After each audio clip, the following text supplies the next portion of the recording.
chi'n gallu deud fi'n mam I 3, gynnau fel loads o stwff yma, does? Nos Fawrth Llanw. Ie, dych chi gyd yn okay? Ie? Na I just setlo fy hun mewn a fy football cards fi. Dyna beth ni'n edrych ar hen yma. Lovely. Diolch I ti, Siôn, am ddarllen hwnna. Right. Wel, dyma ni. Nos Fawrth dda. Mae honestly, gymaint o fraint cael bod hefo chi hen yma. Fel nath Siôn deud, yna fi di Rachel. So, nes I tyfu fyny yn Bai Colwyn. Wel, ngeni yn West Orton, Bolton yn Lloegr. A teulu fi di symud pan ma'n i'n 1 oed I Gogledd Cymru. Ac, so ges I magu yng Nghymru. Amazing. A mae'n hyfryd bod yn ôl yng Nghymru. Ar ôl bod yn Loughborough am tua 7-8 mlynedd. Yn astudio mathemateg a wedyn bod yn athrawes mathemateg. So nice, cool. Ond hyfryd bod yn ôl yng Nghymru. Wel, dwi wir yn gobeithio, dach chi yn mwynhau yr wyl so far. Mae just yn hyfryd tydi bod hefo'n gilydd. Mae'r gweithgaredda, maen nhw'n wych, mae'n loads o hwyl. Ond tydi o just mor dda I allu dod at ein gilydd fel pobl Duw. A just ceisio am mwy ohono fo. Pwy sy'n eisiau just mwy o Duw yn bywydau ni? Pwy sy'n eisiau just mwy o'r arglwydd yn cymunedau ni, yn teuluoedd ni, yn lle gwaith ni, yng Nghymru? Pwy sy'n just yn desperate am mwy o'r arglwydd? A dyna beth da ni eisiau, tydyn. Mae'r hwyl, mae'r socials, maen nhw'n absolutely fantastic. Dwi'n lyfio fo, dwi'n lyfio'r cooked breakfast pob bore. Ond fel wir, yr rheswm da ni'n dod ydy, da ni eisiau mwy o'r arglwydd. Da ni eisiau mwy o'i bresenoldeb fo yn bywyd ni. A sgynna I ddim clem, da chi di troi fyny I Llanw blwyddyn yma. Ella, da chi di dŵad a mae bywyd yn reit dda ar y funud. Mae stwff yn mynd yn good, pethau cyffrous yn digwydd. Ella, da chi'n gweld lot o fywyd yn eich fydd, lot o tebion I gweddi. Ella mae yna loads o heddwch yn cael chi, llawenydd. Mae pob dim yn good. Efallai, mae'n tro cyntaf I chi Llanw blwyddyn yma. Ella bod ffrind I gwahodd chi. Ella da chi yn fel newydd i'r whole Jesus thing ma. Ella da chi cael just yn sort of explorio beth I nogaeth pwyd I Iesu. A da chi yma am y tro cyntaf. Efallai bod chi wedi bod yn dod I Llanw am flynyddoedd. A mae just fel yn rhan o gwylio Pasg chi. A well, it's just the deal. Gwylio Pasg, da ni yn mynd I Llanw. Lla I rhai ohono ni, da ni wedi troi fyny I Llanw. Ac actually, da ni mewn tymor rili anodd. Ella da ni wedi rocio fyny wsos yma, ella di wir I chi, da ni ddim rili eisiau bod yma. Mae ddoli'n anodd ar y funud. Mae yna lot o boen. Mae yna stwff rili anodd yn bywyd ni. A mae jyst cysylltu efo Duw ac addoli Duw yn rili teimlo'n anodd. A dwi jyst eisiau cychwyn hen yma, jyst dweud fel fod Duw mor falch fod chi yma. O 4. Diolch I ti, Steph. Dwi'n hynna o 4. Pwy sy'n fel chwaer mawr yma? Os gen ni chwaer yna, okay. So mae hwn jyst yn bach o fel health warning ar gyfer hen yma. So os ydych chi'n gwybod am fel chwiorydd mawr, fel dyma rhai o, dwi'n licio Disney, just FYI, okay. Ond os ydych chi hefo chwaer mawr, fyddwch chi'n probably gwybod hyn, ond os ydych chi yn chwaer mawr, mae yna rhywbeth am fod yn chwaer mawr sy'n neud ni'n extra fel mother hen, tydi. Mae'n sort of rhan o hunaniaeth ni fel chwaer mawr ydy sortio gyd o brodyr a chwiorydd ni. Da ni bach yn rhai yn deud bosi, dwi'n jyst yn meddwl cyfrifol a licio trefnu y plant tydan. Rhywun yn cytuno os da ni'n chwiorydd mawr yma, maen nhw angen cael eu trefnu a sortio, chi'n gwybod genno tydan. Da ni angen sortio nhw. Ac so dwi yn hynna o 4, ond dwi hefyd yn fam rwan I trio hogia. Dyma brodyr a chwiorydd fi. Neis tydyn. Nathan ar y fanna, mae 9 mlwydd yn bengan na fi, ond dylwch arno fo, mae'n huge. Ond hefyd, ar ben hynny, dwi hefyd yn byw ar Ynys Môn.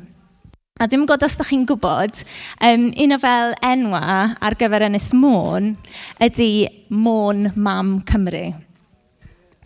A so dwi yn teimlo fel, dwi'n dod yma heno bach fel chwaer mawr, ond fel mothering mother hen, okay? Dyma be mae Duw wedi rhoi yr ysbryd fi. A dwi wrth fy modd, pan dwi yn just darllen geiriau Iesu yn Efengyl Mathew 23. A mae Iesu'n gymharu ei hun i fel mother hen, tydi? A mae'n deud mor aml dwi wedi hiraethu am gael gasglu dy blant at ei gilydd, fel mae iar yn casglu ei chywio'n dan ei hydenydd. A dwi wir yn teimlo hyn yma fod Duw jyst eisiau fel croesawu chi fel ei blant. Fel ei blant. Pob un ohonoch chi fel blant Duw yma. A so dwi jyst eisiau cychwyn trwy jyst bendithio chi hefo geiriau Zephaniah o pennod 3, adnod 17. Mae Duw wrth ei fodd gyda ti. Bydd yn dyfwytho gyda'i gariad ac yn dathlu a chanu'n llawen am dy fod yn ôl. Ac tra ddech chi gyd yn cael cinio, nes i jyst dod i mewn i'r stafell, o gyd yn wag, a jyst cerdded rownd pob set. A jyst fel eisiau bendithio pob person oedd am fod yn eista yn y set yna. Chos dwi'n teimlo fel mae Duw jyst eisiau croesawu chi ac atgoffa pob un ohono ni fod ni yn blant annwyl i Dduw. Pob un ohonoch chi, pob un dyn, pob un merch, pob un blentyn, dych chi yn blant annwyl i Dduw. A felly, da ni yn edrych ar geiriau Paul yn Rhufeiniaid 8 heno yma. A dwi'n gwybod, mae mor bwysig tydi gwybod pwy di Duw a pwy di ni. A dwi'n gwybod mae gennym ni rôl fel ambassadors i Christ yn does. Da ni fel tystion Christ, we're his hands and feet. Da ni'n gadweision yr Efengyl. Mae heina i gyd yn bendant yn wir a rhan o pwy ydyn ni fel pobl Duw. Ond heno yma, dwi'n teimlo fod Duw eisiau atgoffa ni yma'n llanw a mae'n hunaniaeth fel plant Duw. Fel brodyr a chwiorydd, da ni wedi cael ein creu allan o gariad. Da ni wedi cael ein creu allan o gariad mwyn caru Duw, ein creawdwr, a caru ein gilydd. A dwi wir yn teimlo fel pan mae ni jyst yn unig ein hunaniaeth yn newid. Mae'n perthnasoedd yn newid. A mae'n etifeddiaeth yn newid. Ac am galw Dduw yn Abba Dad. Dwi wrth fy modd hefo llythyr yma i'r Rhufeiniad, achos be mae Paul yn ceisio gwneud yn fama ydy mae'n sgwennu llythyr i cymuned yn Rhufain o fel total mixed bags o dilynwyr Iesu. Dyma context yn Rhufain. Mae gennym ni grŵp o addewon, mae gennym ni'r Gentiles sy'n dod yn Gristnogion, a maen nhw gyd yn ceisio ffigur allan be mae'n edrych fel i fod yn gymuned sy'n dilyn Iesu hefo'i gilydd. So mae yn utter chaos, diwylliannau hollol wahanol, a mae Paul yn ceisio dysgu iddyn nhw fod gennym nhw hunaniaeth newydd rwan. Fod gennym nhw hunaniaeth newydd fel plant Duw, fel brodyr a chwiorydd. Achos yn y bedd, pan nath Iesu marw ar y groes, pan oedd yn y bedd, pan mae'n atgyfodi, mae wedi newid yn hollol perthynas ni hefo Duw. Mae perthynas ni yn newid yn hollol oherwydd atgyfodiad Iesu. Da ni'n cael galw ein hunain yn plant Duw. As in, dwi'n merch i Dduw. A da ni'n dod yn brodyr a chwiorydd. A mae rhai o'n chi fel, oh no. Mae Paul yn amlinellu yn ein lythu, da ni mewn perthynas iawn gyda Duw. Oherwydd be mae Iesu di wneud. Oherwydd mae o di gorfygu pechod, marwolaeth. Mae di gwneud ffordd i ni. Os da ni'n cyffesu mae Iesu yw'r arglwydd, da ni'n cael dod i mewn i perthynas iawn gyda Duw. A da ni'n cael ein mabwysiadu i teulu'r tad fel plant Duw. A mae Paul yn mynd ymlaen yn adnod 11. Os ydy ysbryd yr un gododd Iesu yn ôl, yn fyw, wedi dod i fyw yn chi, bydd yn rhoi bywyd newydd i'ch cyrff marwol chi hefyd. Dyna mae'r ysbryd glân sydd wedi dod i fyw yn chi yn ei wneud. So, di newyddion dar y fengil ddim jyst yn dod i'r diwedd gyda'r bedd yn wag. A dwi wrth fy modd efo Sul y Pasg a dathlu fod y bedd yn wag. Ond ddim dyna diwedd yr efengil. Ddim dyna diwedd yr efengil. Achos mae'r ffaith fod y bedd yn wag yn meddwl fod Iesu di atgyfodi. Mae Iesu di wneud ffordd i ni fod mewn perthynas iawn efo Duw a da ni'n cael galw ein hunain yn blant Duw a galw ar yr arglwydd y creawdwr y byd yn tad.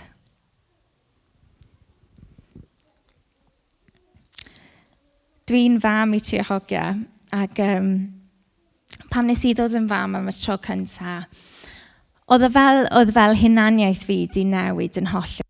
Ac wrth I hunaniaeth fi newid, oedd perthnasoedd fi o gwmpas rili di dechrau newid. Dwi'n gwybod rhai o'n chi sydd wedi cael plant di ffeindio hyn, ond pan nathon ni ddod yn rhieni am y tro cyntaf, nath perthynas fi a gael newid. Wrth I ni trio ffigur allan be oedd yn edrych fel I fod yn rhieni efo'n gilydd. Pam nes I dod yn fam a hunaniaeth fi fel mam yn dechrau ffurfio, nath perthynas hefo mam fy hun rili newid. Nath rhywun arall ffeindio hynny. Unwaith nath nhw dod yn fam ei hun, nath perthynas nhw newid efo'i fam. Ia? Oedd o fel, dwi'n dallt. Dwi'n sort of dallt. Achos wrth I hunaniaeth ni newid, mae perthnasoedd ni yn newid. A da ni'n cael galw ar yr arglwydd yn tad. A mae gennym ni pob math o hunaniaeth does. Un fel fi yn fod yn fam. Ond dwi eisiau sôn am ein hunaniaeth gyntaf, yr un pwysicaf fel dilynwyr Iesu, sef plant annwyl Duw. Ac os ydyn ni'n blant I Duw, dyn ni'n cael ein mabwysiadu I teulu Duw hefo'r mab, teulu ysbrydol, brodyr a chwiorydd efo Crist. Ac pan o'n i'n ifanc, o'n I yn teimlo yn really weird pan oedd Iesu yn siarad efo'i mam a'i brodyr. Dach chi'n cofio yn yr efengil yn Mathew 12, pan mae mam Iesu yn fel sefyll tu allan eisiau siarad efo fo. A mae Iesu yn deud hyn wrth ei ddisgyblion. Mae'n deud, dyma fe'n ateb, pwy ydy fy mam? Pwy ydy fy mrodyr I? A chan bwyty at ei ddisgyblion meddai, dyma fy mam a'n brodyr I. Mae pwy bynnag sy'n gwneud beth mae fy nhad nefol isio yn frawd a chwaer a mam I mi. Ac o'n i'n hyd y darllen hynny, o'n i'n meddwl, mae hwnna'n really harsh, Iesu. Mae mam ti yma yn trio siarad efo ti, a ti jyst yn ffobio hi off, essentially. A dwi'n meddwl oedd gennau syniad yma fod Iesu jyst yn sort of trio cadw allan mam a'i brodyr fod o'n rhy bwysig, ond actually, nid dyna be oedd Iesu yn wneud. Oedd o'n ehangu gweledigaeth y bobl am be oedd teulu yn edrych fel. A dyn ni'n gweld glimpses o hyn fel trwy gydol yr efengil bod Iesu yn gwneud teulu yn rhywbeth fwy. Fwy na rhywbeth just genes a DNA ni, mwy o biology. Mae o'n ehangu syniad o pwy di'n teulu ni. Mae o'n ail ddiffinio be ydy teulu yn teyrnas Duw. A mae'r syniad o gweledigaeth Iesu o teulu, mae o'n hollol radical. Mae o'n hollol ail diffinio be ydy teulu. A dyma di rhan o'r efengyl wrth i Iesu farw ar y groes, trechu marwolaeth, mae Iesu yn gwneud ffordd i ni fod yn rhan o teulu Duw. Dyna ni'n gweld, a mae hwn mor hyfryd yn efengyl Luke. A dyna ni'n gweld y ddynes sydd wedi bod yn gweidi am blynyddoedd. A mae hi'n ceisio just cyffwrdd ar gwisg Iesu. A mae'n cyffwrdd arno fo, mae'n teimlo ei hun yn iachau wrth iddi just cyffwrdd ar gwisg Iesu. A be mae Iesu'n deud wrthi? Fy merch. Fy merch. Dy ffydd sydd wedi dy iachau di. Dos mewn tangnefedd. Fy merch.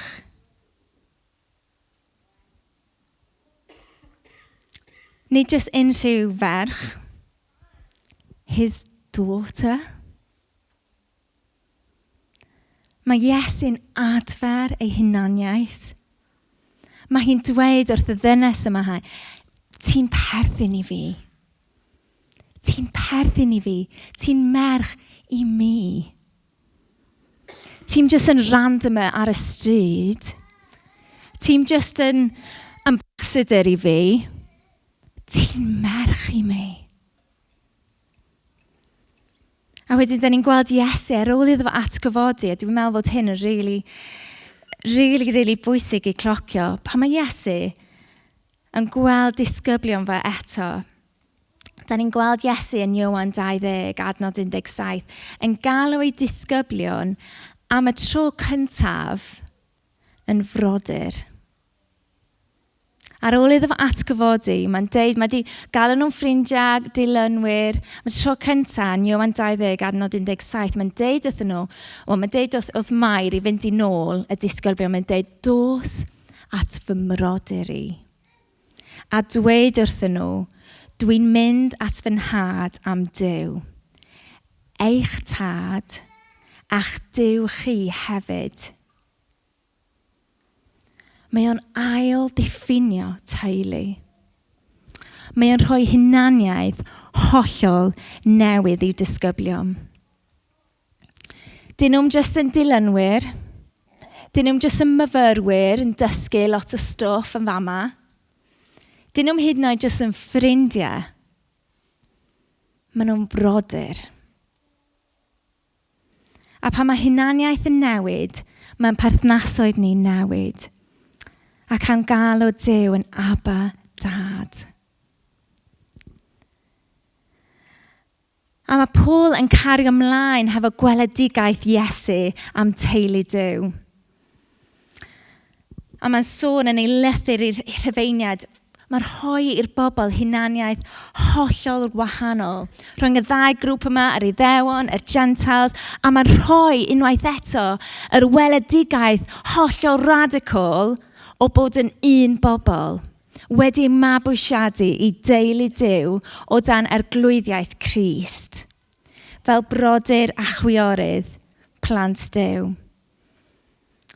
Mae Paul yn dweud yn pennod 8:14, mae pawb sydd ei bywydau'n cael ei rheoli gan ysbryd Duw, yn cael bod yn blant i Dduw.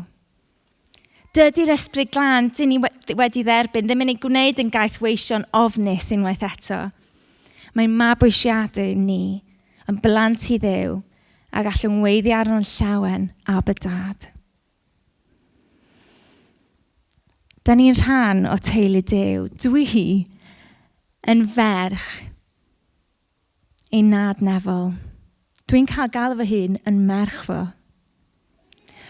Dwi'n gwybod os chi wedi meddwl am hyn o'r blaen, ond dwi'n cael galw Iesu'n frawd. Dwi'n cael galw Iesu'n frawd. Dwi'n cael galw yr arglwydd yn tad. A dwi'n yn gwybod amdano chi, ond dwi wir yn gobeithio fod na family resemblance. Na wir i chi. Dwi wir yn gobeithio fod pobl yn edrych ar Rachel Radborne, edrych ar bywyd fi, edrych ar penderfyniadau fi, edrych ar ffordd dwi'n trin pobl o gwmpas fi, a dwi wir yn gobeithio fod nhw'n gweld family resemblance i'r tad.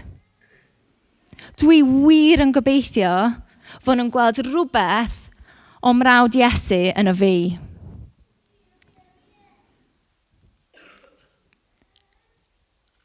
Da ni'n blant i Dduw. Pwy sy'n eisiau edrych fel y tad? Pwy sy'n eisiau edrych fel Iesu? Pwy sy'n eisiau bod yn fwy fel Iesu? Gosh, dwi eisiau. A dwi'n gwybod dwi'n am cael yna, ond dwi eisiau cael yn really agos. A dwi'n gobeithio, God willing, gan dig o flynyddoedd i just trio ceisio yna. Da ni fel teulu yn licio wneud parkrun. Pwy sy'n wneud parkrun yma? Chydig ohono ni. Dim lot ohonoch chi, Llanw. Be ydych chi'n wneud bore dydd Sadwrn? Chop. Wel, da ni fel teulu yn licio wneud parkrun yn Niwbwrch. A dyma ni caleb ni. Ac mae'r boi yma'n ridiculous. Mae'n really gyflym. Na i ddim dweud beth i PB fo, mae'n ridiculous, a dwi'n cofio, dwi'n eisiau misquotio. Ond mae'n really sydyn. Ac dydy o ddim yn cymryd ar ôl fi. Dwi'n licio rhedeg, ond dwi fel 6 munud off PB fo. Dwi gorfod acceptio'r ffaith, dwi byth am gallu cadw fyny efo fo ddim mwy. Mae'n mond yn 7. Ond ydych chi'n gwybod pwy sy'n really da yn rhedeg yn teulu ni? Ngwri. Ac os ydych chi'n gweld nhw, ydych chi'n gallu gweld, they're built for running. Gyda nhw coes hir, tena yma, a mae cael hefo fel corfforol, fel tad fo. Mae yna family resemblance. A un o'r rheswm y mawr, mae Caleb yn licio rhedeg, ydy pam? Mae tad fo'n licio rhedeg. Mae o'n licio rhedeg achos mae dad fo'n rhedeg. A mae eisiau bod fel ei dad. Mae eisiau gwneud y pethau mae tad fo'n gwneud. A so dwi wir yn gobeithio fod na family resemblance yn calona ni, yn bywydau ni, fod ni yn ceisio ar ôl y pethau mae Duw yn ceisio ar ôl. Fod ni fel pobl a plant Duw yn ceisio ar ôl pethau'r deyrnas. Mae Paul yn mynd ymlaen yn adnod 17. Ac os ydyn ni'n blant iddo, byddwn ni'n hefyd yn derbyn yr holl bethau da ma'n ei roi i'w fab y Meseia. Ond cofiwch wedyn, os ydyn ni'n cael rhannu yn ei ysblander, mae rhaid i ni fod yn barod i ddioddef gydag e hefyd. Dwi'n really licio hyn oherwydd, mae fel, wrth gwrs, mae Duw wedi creu teulu, so mae o'n totally dallt family dynamics. Mae o'n totally dallt, os ti'n rhoi un peth i un frawd, rhaid i ti roi o'r sibling arall hefyd. Nath hynna ni cael, o'na cael y ffordd iawn, dyma fo Idolig gaddodd o'r football cards yma, total obsession yn tu ni ar y funud. Da ni wedi gorfod rhoi boundaries a'r pryd maen nhw'n cael swapio. Literally, so mae yna transfer seasons. Pob diwrnod cyn cinio, da ni wedi gorfod banio fo yn rhywbryd arall, just cyn cinio maen nhw'n cael swapio. Anyway, so oedd hynna ni wedi cael hwn Idolig. Wrth ei fodd efo fo, casglu cardia. Wel, obviously, oedd yr un nesaf, isio'r un peth. So, offa ni, Smythe Toy Store yn Llandudno, ac efo Arian Nadolig. Chris, dyma fo'n cwal yr un peth a'i frawd, a rwan mae o'n bach yn stressful, actually. Mae o'n really stressful, whole football cards thing. Just, os ydych chi efo hogio, just don't go there. Mae o'n can of worms. Ond mae Duw yn dallt yr whole family dynamics. Mae o'n dallt. Teulu oedd syniad Duw. So be di'r pethau da ni yn etifeddu fel plant Duw? Be di'r pethau da yma mae Duw yn rhoi Iesu, da ni rwan yn etifeddu hefyd fel plant Duw? Dwi wrth fy modd hefo un o hoff adnodau fi ydy Iesu yn deud yn Ioan 10:10. Mae'r lleidr yn dod gyda'r bwriad o ddwyn a lladd a dinistrio. Ond dwi wedi dod i roi bywyd i bobl. A hwnnw'n fywyd ar ei orau. So be di'r pethau da yma mae Duw eisiau roi i ni fel mae'n rhoi i Iesu? Be da ni'n etifeddu fel plant Duw? Bywyd ar ei orau. Be ydy hwnna'n edrych fel? Achos os da ni'n meddwl am bywyd Iesu, os da ni'n edrych ar calon Iesu, roedd Iesu'n gyfan yn doedd. Oedd Iesu'n berffaith, oedd Iesu'n iach, roedd o'n rhydd. Doedd ddim yn cario baggage o gwmpas efo fo na. Roedd o'n gyfan. Doedd ddim yn cerdded o gwmpas hefo wounds, hefo clwyfan, jyst yn ngweidi ym mhobman. Doedd ddim yn cario o gwmpas anfaddeuant hefo fo fel briw. Fod o rili wedi cael ei bradychu. Doedd o ddim yn cario anfaddeuant o gwmpas. Doedd o ddim yn cario poen o gwmpas. Roedd Iesu'n iach. Roedd o'n gyfan. Os da ni'n meddwl amdano fo, roedd Iesu'n fel yr embodiment o ffrwyth yr ysbryd glân. Os da ni'n meddwl am Galasiaid 5, cariad, llawenydd, heddwch dwfn, amynedd, caredigrwydd, daioni, ffyddlondeb, addfwynder a hunanreolaeth. Dyma be oedd Iesu.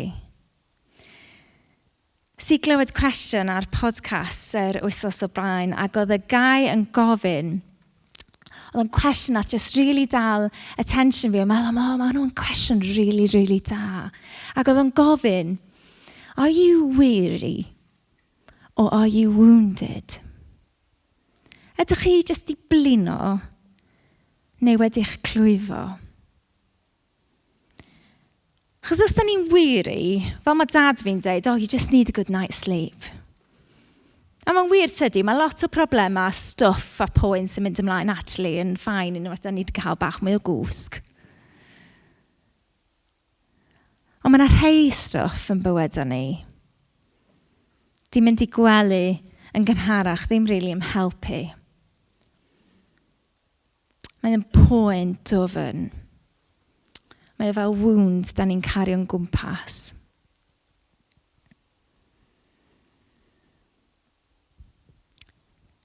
Da ni yn blant i Dduw. A mae Iesu wedi gwneud ffordd i ni cael mynediad i'r tad. Mae Iesu wedi gwneud ffordd i ni cael bywyd gyda nerth yr ysbryd glân. Cael bywyd llawn cariad. Llawn llawenydd. Llawn heddwch dwfn, amynedd, caredigrwydd, daioni, ffyddlondeb, addfwynder a hunanreolaeth. Pwy sy'n eisiau mwy o heina yn bywyd nhw? Mwy o pethau teyrnas Duw. Ond chi'n gwybod be Llanw? Da ni gorfod delio efo stwff ni.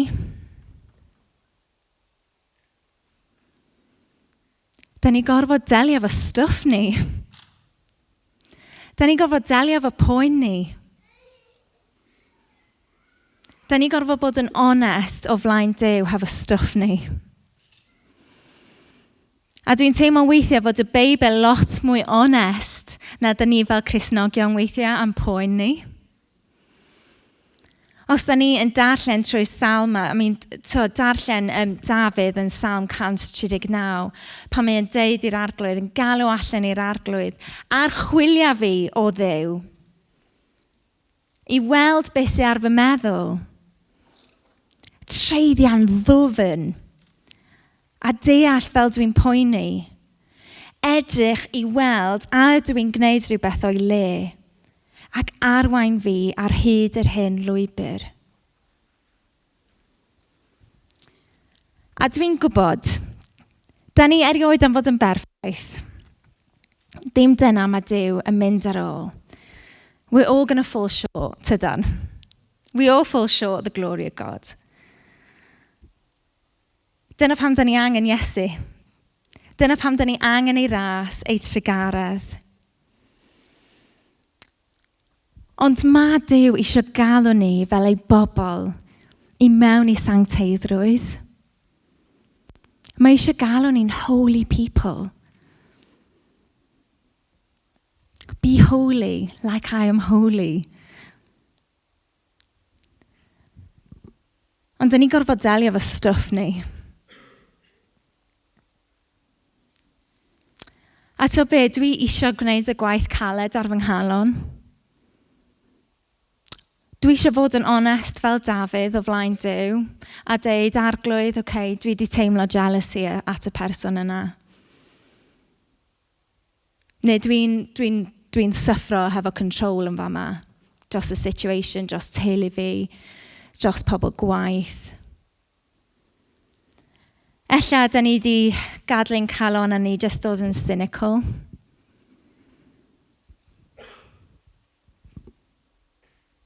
Ella, da ni just methu derbyn adborth neu'n byd o gwbl dim mwy. Mae just defences ni fyny, da ni'n amddiffynol. Ella, da ni'n unig. Os da ni'n really honest, ella da ni'n unig. Da ni'n really'n gwybod pwy di teulu ni, pwy di cymuned ni.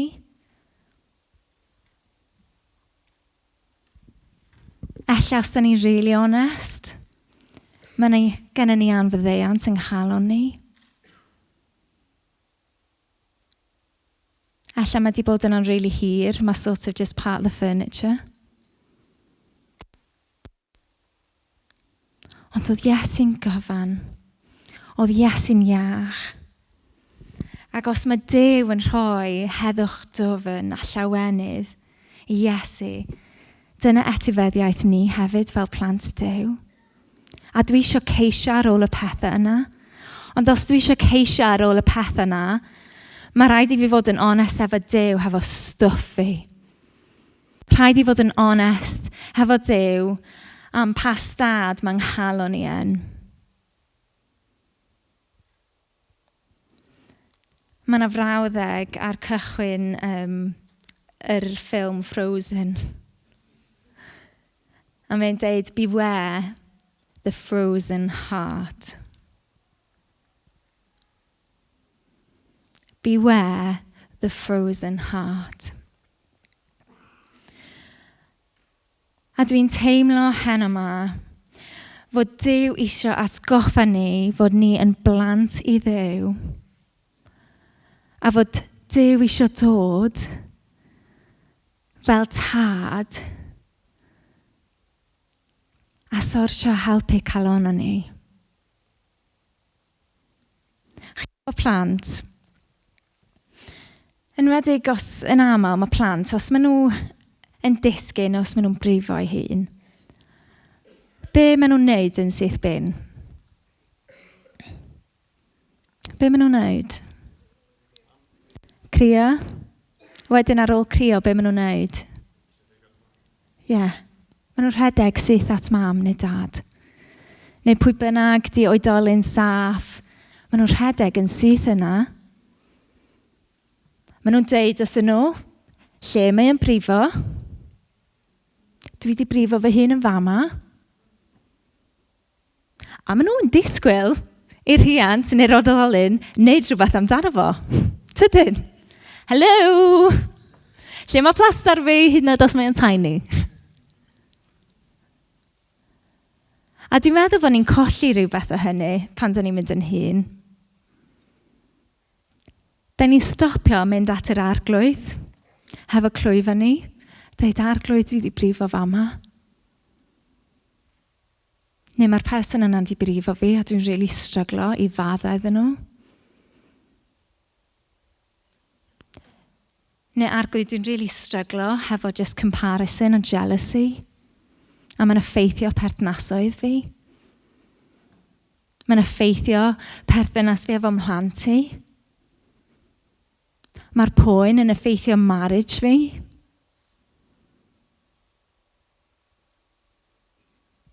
Da ni gorfod delio hefo stwff ni a fod yn onest hefo Duw. Dwi eisiau just diweddu hefo fel just couple of pointers ymarferol. Da ni gyd yn wahanol, da ni gyd yn prosesu poen mewn ffyrdd gwahanol. Weithio mae o'n cymryd amser hir o just cario ymlaen, mynd at Duw.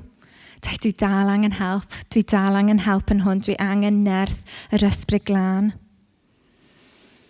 Ond un o'r peth sydd wedi really helpu fi ydy cael pobl yn cwmpas i, cymuned agos o bobl lle dwi yn gallu bod yn onest efo stad yng nghalon ni.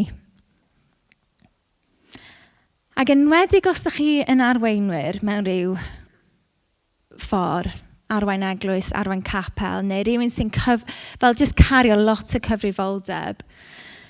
Efallai fod hyn yn mynd yn anoddach ac yn anoddach, achos ydych chi fel pwy ar y ddaear ydw i yn gallu ymddiried yno hefo stwff fi. Neu ddim terrifio nhw achos fi di'r arweinydd. Dwi fod i cael stwff i gyd efo'i gilydd. Nes i glywed hyn chydig wythnosau yn ôl.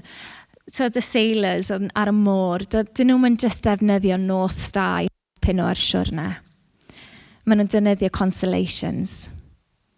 Pobl gwahanol yn eu gymuned nhw. Sydd o gwmpas, da chi'n mynd at i wahanol bethau. Achos da ni angen pobl gwahanol i'n bywydau i allu siarad mewn un bywydau.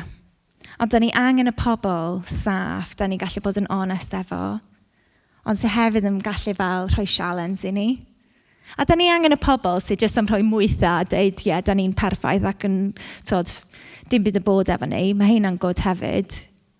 Ond da ni angen y pobl sydd am cerdded hefo ni trwy bywyd, sydd jyst am helpu ni delio hefo'n stwff. Dwi ddim am mynd i mewn i hwn yn loads yr un nesaf yma, ond os ydych chi eisiau tynnu llun, rhywbeth nes i wneud blwyddyn diwetha, nes i just ffeindio gymaint o help.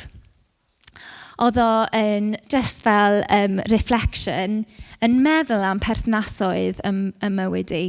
Yn enwedig fel arweinwyr, ond dwi'n meddwl pawb. A mae jyst yn sort of mapio allan constellations ni, pwy di'r pobl wahanol yn ein bywyd ni. Rhai ohonyn nhw, da ni'n rhoi allan ni. Ond pwy di'r bobl sy'n siarad i mewn i bywyd ni, sy'n dod â sialens, sy'n helpu ni dilyn Iesu, sy'n helpu ni delio efo'n stwff ni. Heb judgment, sy'n pwyntio ni nôl a nôl at Iesu. Mae ngwri yn newydd gychwyn, maen nhw'n galw am Band of Brothers. Achos, dwi'n gwybod â chi dynion, ond dyn nhw'n fel wych yn siarad na ddim o hyd. Ti'n meddwl weithiau, da ni merched lot gwell yn verbal processio, ella just fi di hyn. Ond weithiau dwi'n teimlo fel dynion, mae'n anodd. Pwy dwi'n siarad efo am stwff fi, sut i fod yn dad, sut i bod yn gyfrifol am busnes fi, sut i fod yn gŵr da. So nhw wedi cychwyn 6:30 AM Zoom pob wsos. Just criw bach ohonyn nhw sy'n caru Iesu. Maen nhw'n just yn grŵp o tada sy'n eisiau bod yn fel tada wych i'w phlant, sydd eisiau bod yn gŵr briliant i'w gwragedd. A maen nhw'n gwybod, maen nhw just angen bach o help efo ni. Gweddio efo'i gilydd, rhannu'n onest hefo'i gilydd, just grŵp bach yn committed i'w gilydd ar Zoom. Weithiau, dyn ni angen help proffesiynol, therapy, counselling, be bynnag da ni angen, just delio hefo stwff ni, adnabod o fod o yna, dod o fel mewn i'r gola. Pwysio mewn i gweddi. Just rhysio really anog.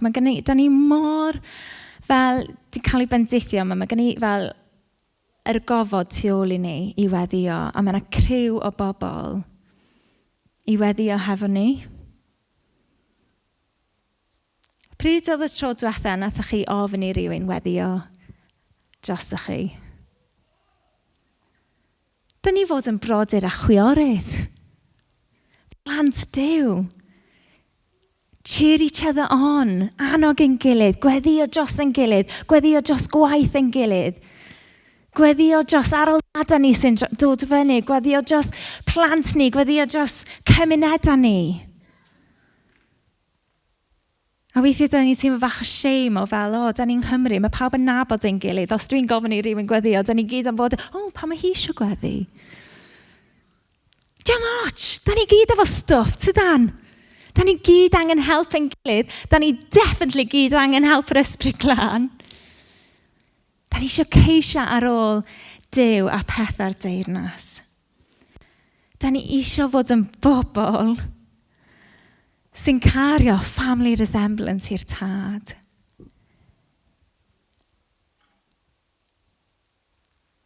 Dwi'n eisiau fel setlo hefo anfaddeuant. Dwi'n eisiau setlo am jealousy hefo pobl.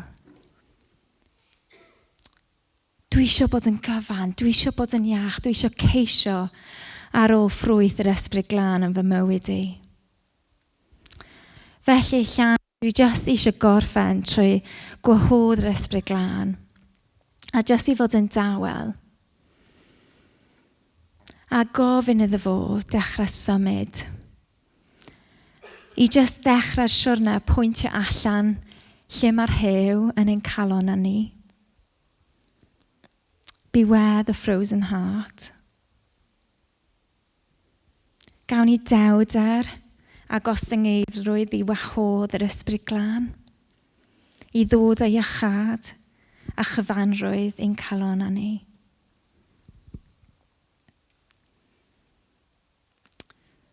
Felly arglwydd, da ni'n diolch gymaint i ti am Iesu yn gwneud ffordd i ni fod mewn perthynas iawn efo ti.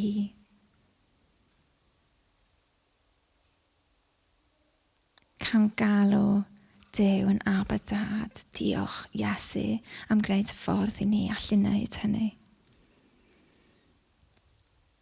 Ac arglwydd, da ni jyst yn gwahodd ti rwan.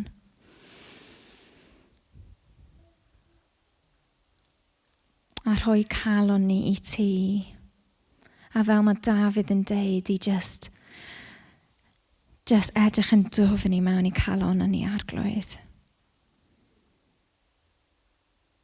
Y gair proffwydol mae Ezekiel yn deud, take away our cold heart of stone. Ac yn lle rhoi ni calon meddal. Felly ysbryd glân i di jyst dechrau highlightio lle mae'r hew yn ein calon ni.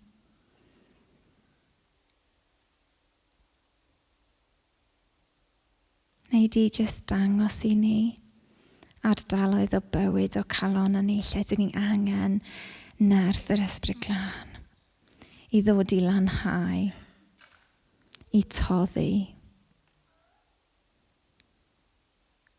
Tyrd ysbryd glân. Da ni eisiau pobl Duw yng Nghymru fod yn ceisio ar ôl sancteiddrwydd. Da ni eisiau bod yn gweld pobl yn dod i mewn i teulu mawr Duw a dweud, waw, mae yna rhywbeth wahanol yn fama am y teulu yma. Mae yna rhywbeth gyfan, mae yna rhywbeth iach am y pobl yma. am perthnasoedd nhw. So arglwydd tyrd. Tyrd ysbryd glân. A wneud i helpu pob un ohonom delio fo stwff ni. A toddi calonna ni i fod mwy fel Iesu.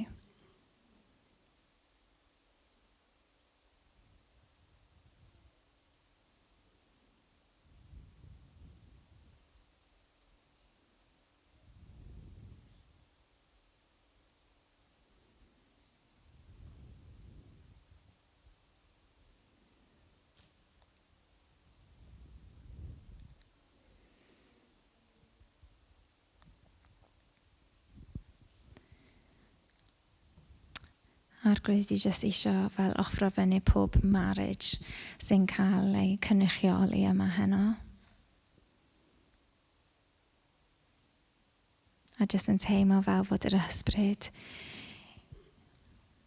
eisiau gweithio yn calonna ni, yn marriages ni, lle maen nhw wedi mynd yn galed ac oer. Tyrd ysbryd glân.